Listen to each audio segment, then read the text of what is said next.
a lot of conjecture was going into SmackDown was the question of would or would not feature Vince McMahon in any capacity at the Moda Center in Portland, Oregon.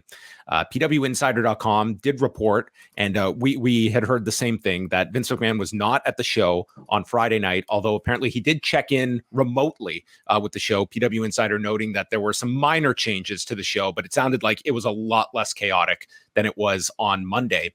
So the question becomes, if Monday was an example that he happened to be in town and was at the show, what is his presence going to be like in future weeks? And, certainly I don't think it's going to be hands off. I think at the very least, we're going to see, Vince McMahon checking in the day of, going over, maybe making some changes, but maybe Monday was an extreme example, but we don't know what his schedule is going to be like and how often he will be going to shows, because I imagine if he is there in person, those are going to be days that might have more chaos than normal. But this is going to be something that it will develop over the weeks and months to see.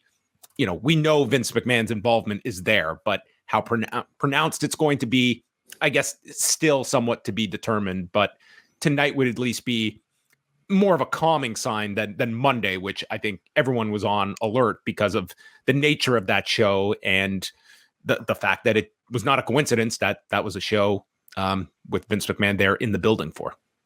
Yeah. Hey, man, I think it's pretty evident nobody wants him there.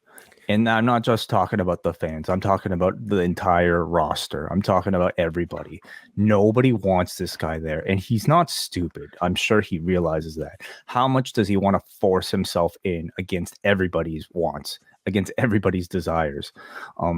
How much chaos does he really want to create backstage? I think he's more likely to just pull the strings from the behind the scenes, which he might have already been doing to a certain extent. Maybe you'll start to see that a bit more, but I just can't imagine him, knowing nobody really wants him there to make his presence felt. I mean, but then again, who knows? Like, he could do whatever he wants right now. He has that power.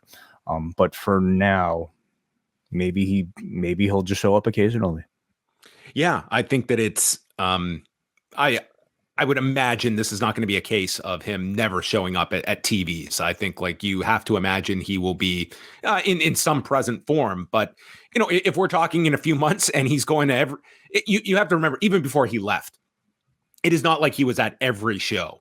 But typically he would be checking in and such. But there were plenty of shows that, Hunter was left to run with Bruce Pritchard, and it's not like this guy was at every single TV, but his presence was still felt. Like, he was the final stop on creative. And, that is pretty much what he is doing now. So it's going to be an interesting balancing act. And if you're Paul Levesque, it's, I think he is someone seasoned enough now in this executive role that understands that there is a bit of a roller coaster effect when you look at where this guy was pre AEW, then where he was post, when NXT moved to Tuesday nights, and then with his health scare and the combination of him sort of being put to the sidelines, and he was as far removed as we could recall in, his tenure with this company. And then boom, the Vince thing happens. He's back in the midst of things, and he is one of the most powerful people in the company. And now it's a wait and see approach that everyone is seeing, like what Paul Levesque's true power is when it comes to creative, and what that is going to entail when it comes to the big picture ideas that Vince has stated. He will be overseeing the big pictures, and that will affect the quote unquote in the weeds, because if you're dealing with, like, if way you are dictating to me, like, your big picture ideas, and I'm the one that has to do the day-to-day stuff, well, it has an impact on the day-to-day stuff. Like, you have to work in concert with that person. It's not as though your separate creative vision can exist underneath someone's larger ideas. Especially in the editing, and especially in the last minute editing, which, was reported to have taken place this past Monday. I'd love to know maybe if there are any reports of maybe scripts, being handed last minute for tonight, for instance, or especially maybe coming Monday. That, I think, might be one of the bigger detriments that will be felt of a Vince McMahon, continued involvement. It's just the last minute changes. But hey, man, like, as he said in this CNBC interview, he loves this. This is what he loves to do. Clearly, the man has had a taste of retirement and probably didn't like it a whole lot. and I'm sure he wants to be involved as much maybe as he can get away with, without upsetting the public, without upsetting his roster. Maybe the public he doesn't care so much about, but upsetting the infrastructure that's been set up. So and it's the creative and the producing, like being on the headset, like that is the part he loves. It is not. I don't think it's the executive work that he craves. I think it is the creative Hunter's job that he loves.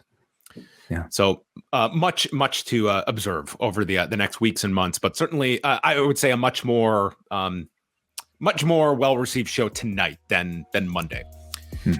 The outlet Puck and its reporter Dylan Byers, they had a story just going over some of the specifics of the WWE deal. So putting a timeline on this is that in early to mid-March, Endeavor put in their bid to acquire majority stake of WWE, and this was made in New York at the Rain Group, which WWE had retained their services for the whole strategic alternatives process in a meeting with Vince McMahon and Nick Khan.